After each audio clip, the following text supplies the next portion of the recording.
नमस्कार दोस्तों, भगवान हरि विष्णु अपने भक्तों को संसार सागर से तारने वाले हैं। उन विकार रहित शुद्ध अविनाशी परमात्मा, सर्वदा एक रस सर्व विजय भगवान श्री वासुदेव विष्णु को मैं नमस्कार करता हूं। आज की इस प्रस्तुति में हम यह जानने का प्रयास करेंगे कि 13 दोनों के बाद जीवात्मा बाल प्राप्त करती है और यमदूतों के साथ यह मार्ग पर निकाल पड़ती है। उसके इस यह मार्ग की यात्रा में आने वाले 16 नगर कौन कौन से हैं? भगवान श्री गरुड़ को ज्ञान देते हुए कहते हैं कि गरुड़ देव मनुष्य अपनी जीवन में जैसे जैसे कर्म करता है, उसकी आगे की यात्रा भी वैसे ही होती है। अगर उसने अच्छे कर्म किया हो तो उसे यह मार्ग में कोई कठिनाई नहीं होती है और वह आनंद पूर्वक अपनी यात्रा पूरी करता है। लेकिन यदि उसने बुरे कर्म किया हो तो उसे अत्यंत कठिनाई होती है और यमलोक की यात्रा करते समय उसे निकौन कष्ट भोगनी पड़ते हैं। उसकी आत्मा को पापी आत्मा कहा जाता है। यमलोक और मृत्यु लोक के बीच की दूरी 86,000 योजन है, अधिक से अधिक 20,047 योजन और आधा कोश का मार्ग तय करती है। इस प्रकार उसे जीव की यात्रा 348 दोनों में पूरी होती है। इस यमलोक की यात्रा में यमदूत पापी जीवात्मा को खींचते हुए ले जाते हैं। जो प्राणी जीवन भर पाप में अनुरक्त रहते हैं, उनको इस मार्ग में जो कष्ट भोगना पड़ता है, हरि विष्णु कहते हैं। उसका विस्तार पूर्वक वर्णन सुनो। मृत्यु के 13वें दिन वह पापी यमदूतों के कठोर फांसों में बांध लिया जाता है। हाथ में अंकुश लिए हुए क्रोधवेश में तानी हुई भावों से युक्त दंड प्रहार करते हुए यमदूत उसको खींचते हुए दक्षिण दिशा में स्थित अपने लोक को ले जाते हैं और कहीं कहीं सैकड़ों दरारे से दुर्ग भूमि होती है। प्रचंड सूर्य की गर्मी और मच्छरों से पर व्याप्त उस मार्ग में प्राणी शेरों के समागम करते हुए यमदूतों के द्वारा खींचे जाते हैं। यमलोक के दारुण मार्ग में जब पापी जाता है तो शरीर के जलने के कारण अत्यंत चिंता को प्राप्त होता है। अपने क्रमानुसार विभिन्न जंतुओं के द्वारा अंगों के खाए जाने, भेदन एवं छेड़ना किया जाता है, जिसके के कारण जीव अत्यधिक दारुण दुख प्राप्त करता है। पक्षीराज जीव अपने क्रमानुसार दूसरे शरीर को प्राप्त करके यमलोक में नाना प्रकार के कष्ट भोगता है। यमलोक के इस मार्ग में 16 पुर अर्थात नगर पड़ते हैं, जो इस प्रकार से हैं: या मीरपुर, सौरीपुर, नागेंद्र भवन, गंधर्वपुर, से लागमपुर, क्रूरपुर, विचित्र भवन, वह पद, दुखदपुर, नानक रंतपुर, सूतक भवन, रुद्रपुर, प्रयोग वर्षण, सीतापुर और बहुभीथी पूर्व हैं, जो कि अत्यंत भयंकर और कष्ट देने वाले हैं। सबसे पहले जब पापी यमपुरी के मार्ग में प्रविष्टि होता है तो दर्द से कहकर चिल्लाता है, ये पुत्र मेरी रक्षा करो। ऐसा कहकर वह अपने द्वारा किया गए पापों का स्मरण करता है और 18 दिन में वह यमराज के उस नगर में पहुंच जाता है जहां पुष्पभद्र नमक नदी प्रवाहित होती रहती है। वहां देखने में अत्यंत सुंदर बाट विरक्ष होते हैं, जहां पर जीव विश्राम करना चाहता है, किंतु यमदूत उसको वहां विश्राम नहीं करने देते हैं। उसके पुत्रों के द्वारा स्नेहपूर्वक अथवा अन्य किसी के द्वारा कृपा पूर्वक पृथ्वी पर जो मानसिक पिंडदान दिया जाता है, इसको वह वहां पर खाता है। तदनंतर वहां से उसकी यात्रा सिरपुर के लिए होती है। चलता हुआ मार्ग में वह यमदूतों के द्वारा मुकद्दरों से पीटा जाता है। वह दुख से अत्यधिक पीड़ित होकर वह इस प्रकार विलाप करता है, उसे जन्म में मनुष्य और पशु पक्षियों की संतुष्टि के लिए मैंने जल दान नहीं किया, भूमि का दान भी मैंने नहीं दिया है। उसे सौरपुर में काम रोगधारी इच्छा अनुसार स्थिति एवं गतिशील राजा राज्य करता है और अपने अनिष्ट की शंका से ग्रस्त होकर त्रिपक्ष में पुत्र दीक स्वजनों के द्वारा पृथ्वी पर दिए गए जलयुक्त पिंड को खाकर आगे बढ़ता है। वहां से वह आगे बढ़ता हुआ मार्ग में यमदूतों के खड़क प्रहार से अत्यंत पीड़ित होकर इस प्रकार विलाप करता है, इस शरीर मैंने जल का सदा दान नहीं दिया है। ऐसे तो नियम से प्रतिदिन गो के लिए अपेक्षित गौरा आदि दान नहीं किया है, और ना तो वेद शास्त्र की पुस्तक का दान ही किया है। पुराने में वर्णित तीर्थ की यात्रा नहीं की, इसलिए जैसा तूने किया है इसमें अपना विस्तार करेगा। इसके बाद जीव नरेंद्र नगर में जाता है। वहां पर वह अपने बंधु बांधों के द्वारा दूसरे महीने में दिए गए अन्न को खाकर आगे की ओर प्रस्थान करता है। चलते हुए उसके ऊपर यमदूतों द्वारा कृपाण की मुट्ठियों से प्रहार किया जाता है, पर वह इस प्रकार विलाप करता है, मुझे मनुष्य यानी प्राप्त हुई थी किंतु मैं कुछ कर नहीं सके, अर्थात मनुष्य यानी प्राप्त करके भी मैं कुछ कर नहीं सका। इस प्रकार विलाप करता हुआ जीव तीसरी मास के पूरा होते ही गंधर्व नगर में पहुंच जाता है। तदनंतर समर्पित किए गए तृतीय मासिक पिंड को वहां खाकर वह पुनः आगे की ओर चल देता है। मार्ग में यमदूत उसको कृपाण के अंगारों से मारते हैं, जिससे आहट होकर वह पुनः इस प्रकार विलाप करता है, मैंने कोई दान नहीं दिया, अग्नि में आहुति नहीं डाली और न तो हिमालय की गुफा में जाकर तब भी किया है। अरे मैं तो इतना नीचे हूं कि गंगा के परम पवित्र जल का भी सेवन नहीं कर पाया, इसलिए मैं पापी हूं। शरीर जैसा तूने कर्म किया है इसके अनुसार अपना निस्तारण करेगा। वहां पर पत्थरों की वर्षा होती है।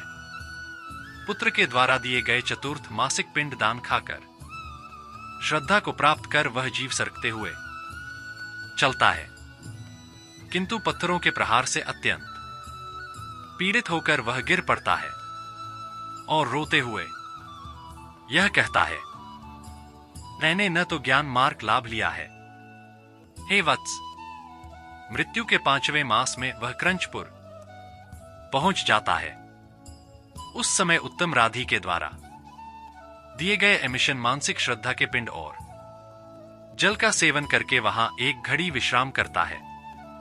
हे कश्यप पुत्र, इसके बाद चाटे मास में जीव क्रूरपुर की ओर चल देता है। मार्ग में वह पृथ्वी पर दिए गए पंचम मासिक पिंड को खाकर जलपान करता है। तत्पश्चात वह क्रूरपुर की ओर बढ़ता है, किंतु यमदूत मार्ग में उसको पटसन अर्थात अस्त्र विशेष द्वारा मारते हैं, जिससे वह गिर पड़ता है और इस प्रकार विलाप करता है, और भाई बंधु है, मेरे पुत्र है, मेरी स्त्री है। आप लोगों ने मुझे कोई ऐसा उपदेश नहीं दिया है जिससे मैं उन दुष्ट कृतियों से बच सकता था, जिनके कारण मेरी इस प्रकार की अवस्था हो गई है। इस प्रकार का विलाप करते हुए उस जीव से यमदूत कहते हैं, अरे मूर्ख, तेरी माता कहां है, पिता कहां है, स्त्री कहां है, पुत्र कहां है और मित्र कहां है? तू अकेला ही चलते हुए इस मार्ग में अपने द्वारा किया गए दुष्ट कृतियों के फल का उपभोग कर है। मूर्ख, तू जान ले, इस मार्ग में चलने वाले लोगों को दूसरे की शक्ति का आश्रय करना व्यर्थ है।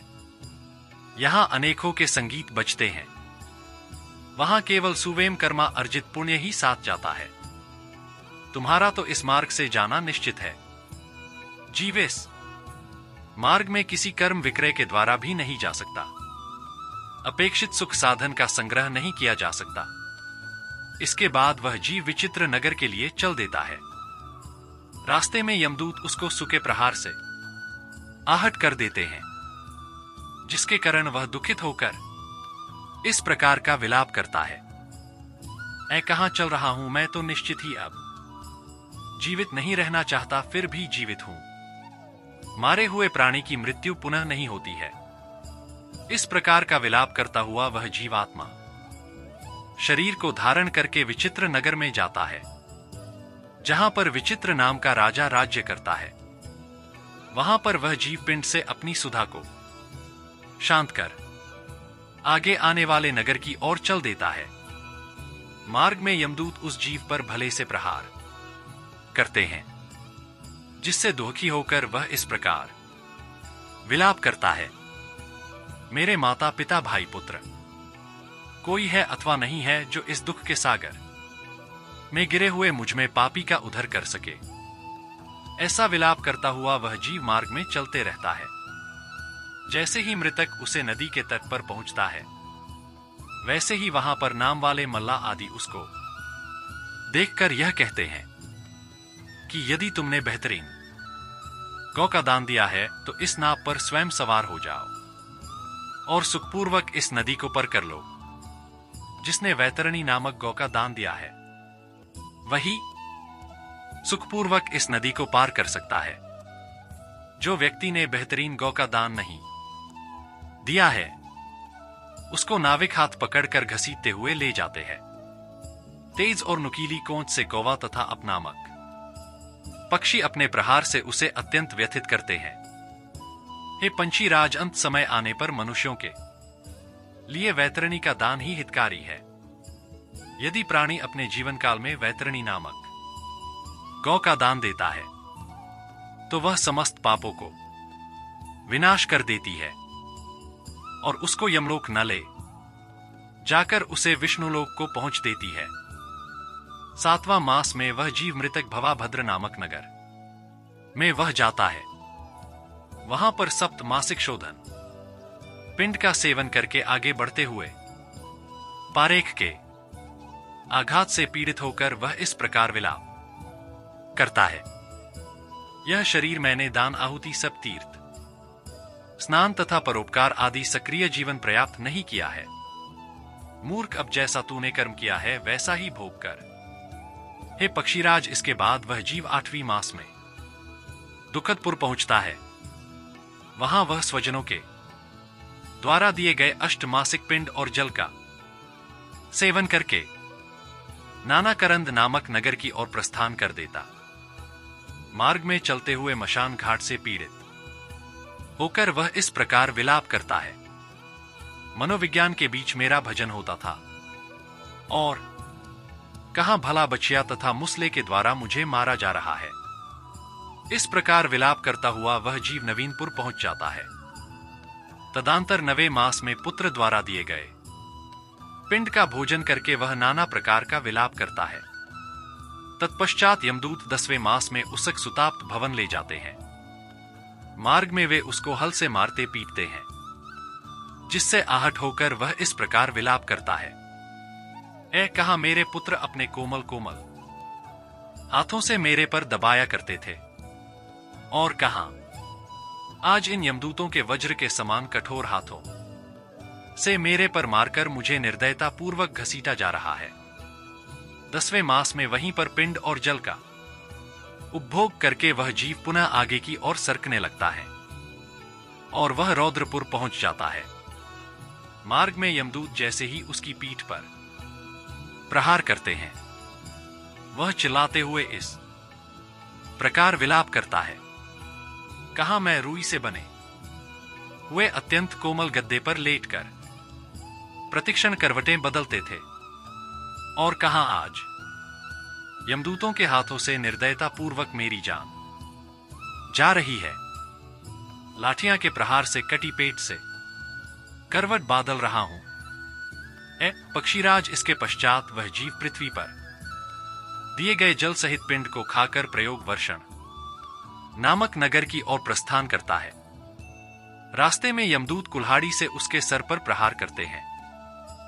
हताहत होकर वह इस प्रकार का विलाप करता है, कोमल कोमल हाथों से मेरे सर पर सुबह से तेल की मालिश होती थी, और कहां आज क्रोध से परिपूर्ण यमदूतों के हाथों से मेरे इस सर पर कुल्हाड़ियों का प्रहार हो रहा है।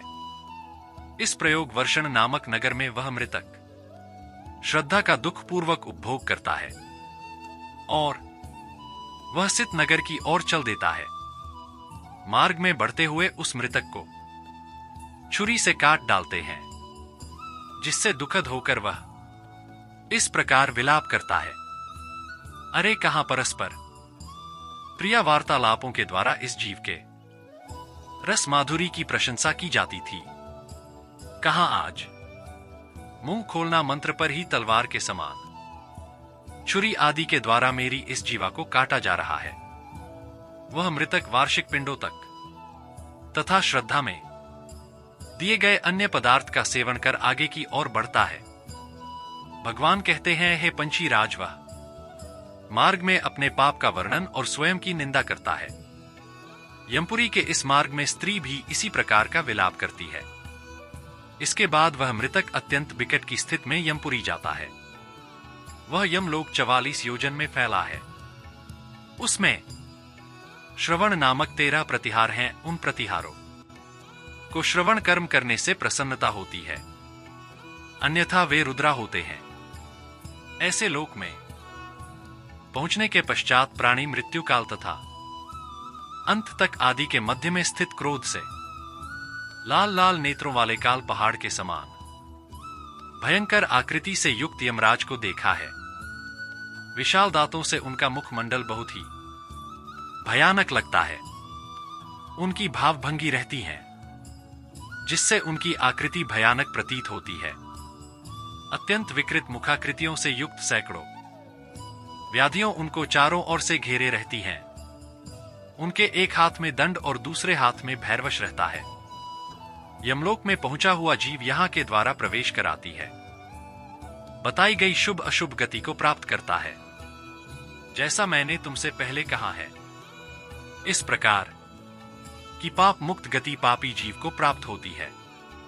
जो लोग छात्र पादुका और घर का दान देते हैं, जो लोग पुण्य कर्म करते हैं, वे वहां पर पहुंचकर 100 मीटर्स वाले कानों में कुंडल और सर पर मुकुट धारण किया हुए शोभा संपन्न यमराज का दर्शन करते हैं। क्योंकि वहां जीव को बहुत भूख लगती है, इसलिए एकादशी, द्वादशी, 60 मास तथा वार्षिक तिथि पर ब्राह्मण को भोजन कराना चाहिए। एक हक श्रेष्ठ जो व्यक्ति पुत्र, स्त्री तथा अन्य सगा संबंधियों के द्वारा कहे गए बातों को ध्यान रखना चाहिए। दोस्तों, वीडियो यहीं पर समाप्त करता हूं। जय श्री विष्णु कमेंट में जरूर लिखें। धन्यवाद।